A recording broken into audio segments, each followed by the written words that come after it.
Howdy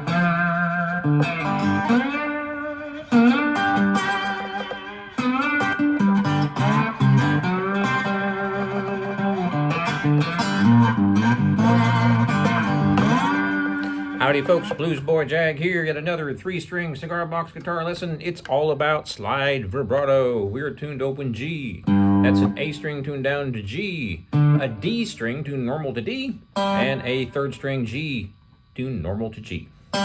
So what is vibrato? That's vibrato. The note fluctuates. I'm going to show you a couple of tricks here. First of all, take your slide up from the 2nd fret to the 3rd. And you want to be right on top of the fret. And I'm using the thumb to pivot on the back of the neck. And what I'm doing is I'm on top of the fret. So when I say 3rd fret, when you fret, it's right here. But when you say 3rd fret, when you slide, it's right here, right on top of the fret. Also, I've got my 1st finger behind the slide. That's how I like it, because I don't like all those overtones getting crazy. Sometimes I do, but most of the time I don't want overtones, so I'm using my 1st finger to slide behind the slide as if I have a slide on my 1st finger as well. And if you look close, you see that 2nd finger is also slightly touching the strings. You don't really have to. As long as your 1st finger is touching those strings, then you're not hearing any overtones. But sometimes when you have a lot of distortion, overtones can be a good thing. So if I crank this up and put my heavy distortion setting on here, you hear the other 2 strings. Actually, all 3 of them now are vibrating. But when I hit that 1st string, the 1st string is the dominant as far as loudness, but then that quickly fades away. Let me turn it up a little bit more. And you can hear all 3 strings.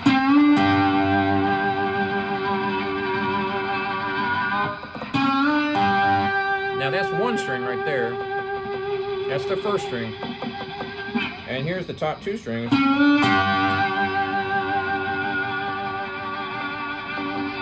And here's all 3.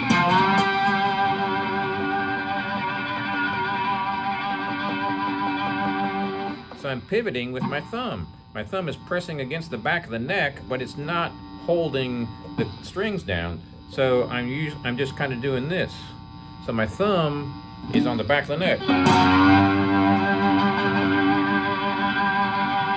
Of course, with lots of vibrato and lots of distortion, you can hold that note forever.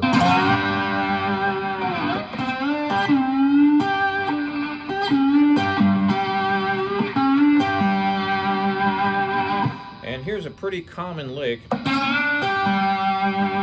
I'm using my thumb on the middle string and I'm sliding from 10 to 12.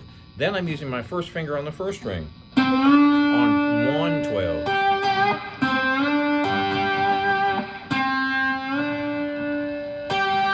My thumb on the 2nd string, then my 1st finger plucks that 1st string. Sometimes I'll go back and I'll play the 3rd string after I do the 2nd and then the 1st.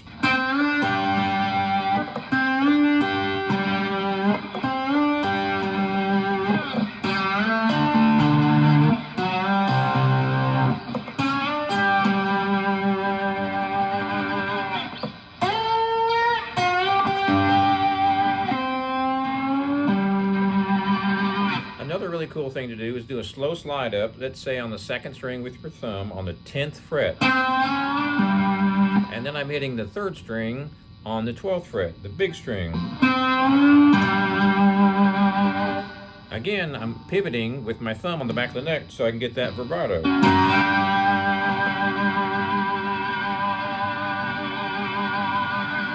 It sort of kind of looks like I'm going up and down, and I am a little bit, but mostly I'm going forward and back. Sometimes if you go up and down, it will continue the sustain. Otherwise, the sustain might fade away, depending on how much distortion you have on. So sometimes I do this. This is an up and down movement, like this, instead of like this. And that keeps me right on that 12th fret, and it keeps it sustaining.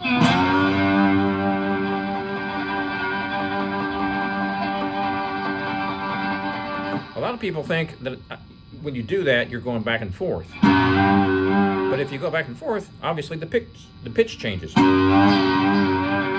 That's a whole different technique. But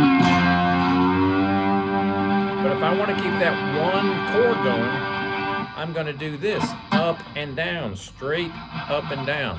And that keeps the strings vibrating. So I'm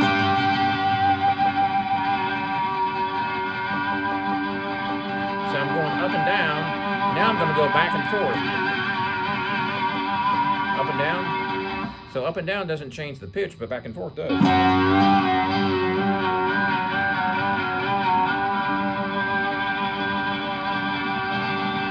One thing that's hard to do is to stay right on the fret and do a fast vibrato, which means my slide is right on top of the fret. That's hard to do. So what I do, if I really want to do it fast, is I'll go up and down.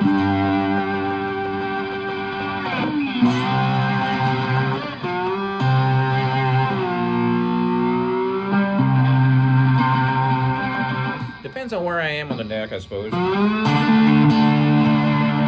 Also, I'm using my second finger on top of the slide a little bit because I don't really want the second finger, most of the time, I don't want the second finger to touch the strings.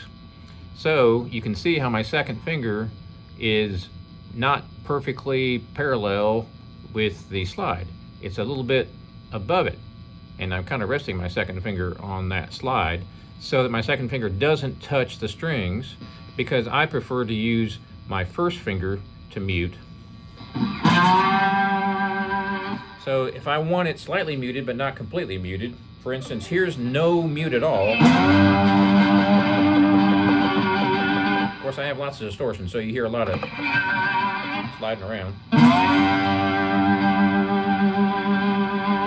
But if I don't want it quite that pronounced, then I use my first finger to slightly mute. What that does is it kind of kills the second and third string. Over time, it'll kind of fade away to where the second and third string, the big string, you're not hearing it at all. And all you're left with is that first string, which sounds really cool because you have a big fat chord with a vibrato, but then the bass notes fade away and all you have left is that one first string. So here's an example of that. All three strings.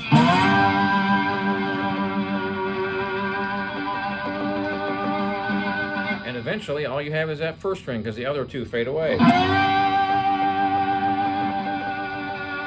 Sometimes you can even use your other fingers to mute them. So that's the first and second string. And here's the first string by itself. So sometimes when I'm playing a gig, I'll actually do that, and I'll mute the notes that I don't want to hear. So you slide in, then you kill the other two.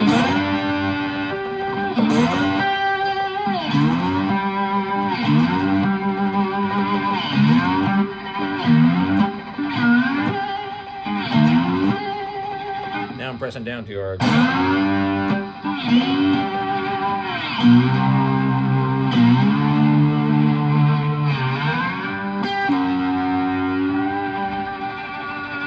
So what I'm doing is letting it sustain for a few seconds, and then I'm touching the big string so it fades away, and then sometimes I'm touching the second string so it fades away. So all you have left is that first string. Second and third. Now there's just one string left. All three,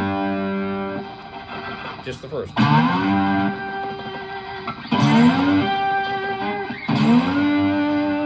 two. Obviously, the second and third string are bigger and they're wound, so you're going to get more volume out of that one than the unwound third. If you want a lot of volume and a lot of really nice, grungy kind of slide on that first string, make sure you put a wound third string on. That's actually the first string, but a third string from a regular 6-string set. If it's wound, it's going to be louder. Like the fourth string here, the D note. Really nice grunge sound. Really nice stinging tone.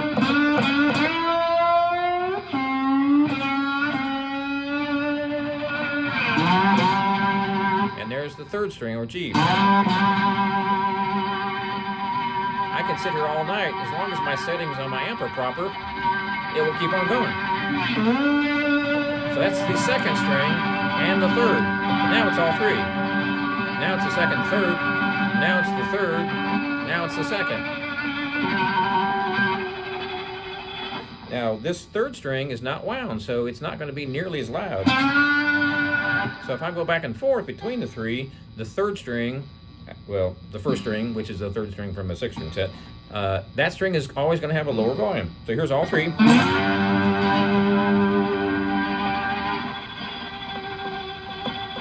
You can barely hear it at that point. There you go. Also, you're on the harmonic here, which does help, for sure. You can hear the tone change as the harmonic kicks in. I don't know if you can hear it on the video or not, but if I do just the note, the first string on the 12th fret, you see how it changes? It's got that whistle kind of tone. I don't know if you can tell, but that's because it's the 12th fret, and that's the harmonic kicking in. When the string vibration fades away, their harmonic kicks in because of all the distortion on my amp. The other thing I do is I'll kill the other two strings by using my thumb on the middle string, and I'm also touching the big string with my thumb, with my knuckle on my thumb. So I'm killing both of these at the same time, and then I can pick the third string, I mean the first string.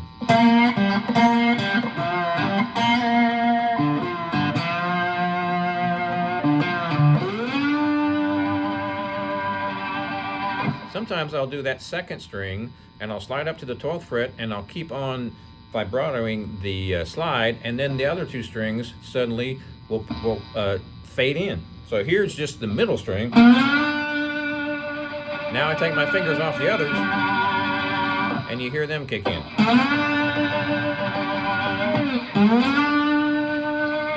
Right now, I am muting the first and third string, so you're only hearing the second. But if I take these fingers off those strings, you will hear those strings chime in.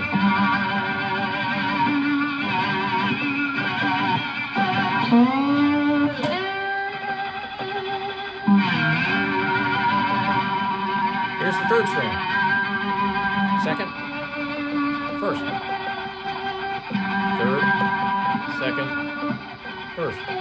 It's starting to fade away.